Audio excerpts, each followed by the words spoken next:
Largaron. Sale a enseñar el camino a la competidora número 1, hay en Special, pequeña ventaja sobre la número 3, Primer Bello. Tercero se desempeña el número 5, La Chusmita. Cuarto viene accionando por dentro la número 2, Coronada Star. Descontado los primeros metros de la prueba, la número 1, hay en Special, cuerpo de ventaja sobre la número 3, Primer Bello.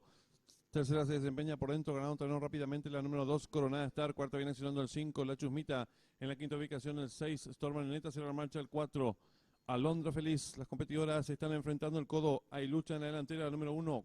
Hay Special, cabeza de ventaja sobre la número 2, Coronada Star, que va en su búsqueda. Tercera se desempeña la número 3, Primer Bello. Cuarto viene accionando el número 5, La Chusmita. En la quinta ubicación el 6, Storm Marioneta. Se va en marcha el 4, Alondra Feliz. Y las competidoras de la primera carrera se aprestan a hacer el ingreso a la recta final. Últimos 450 metros para el disco, la número 2, Coronada Star. Cuerpo de ventaja sobre la número 1, Hay Special. En la tercera ubicación se desempeña en la competidora número 5, La Chusmita. Descuenta ya los últimos 300 metros para el disco, la número 2, Coronada Star. Logra estirar cuerpo de medio de ventaja sobre la número 1, Hay Special, que insiste por fuera. Tercera se desempeña en la competidora número 5, La Chusmita. Descuenta ya los últimos 150 metros para el disco, la número 2, Coronada Star. Pequeña ventaja sobre la número 1, Hay Special, abierta en larga atropellada. Lo viene haciendo la número 5, La Chusmita. Descuenta ya los últimos 50 metros de carrera para la lucha delantera por fuera la número 5, La Chusmita. Logra estirar cuerpo y medio de ventaja sobre la número 2, Coronada Star. Y cruzaron el disco.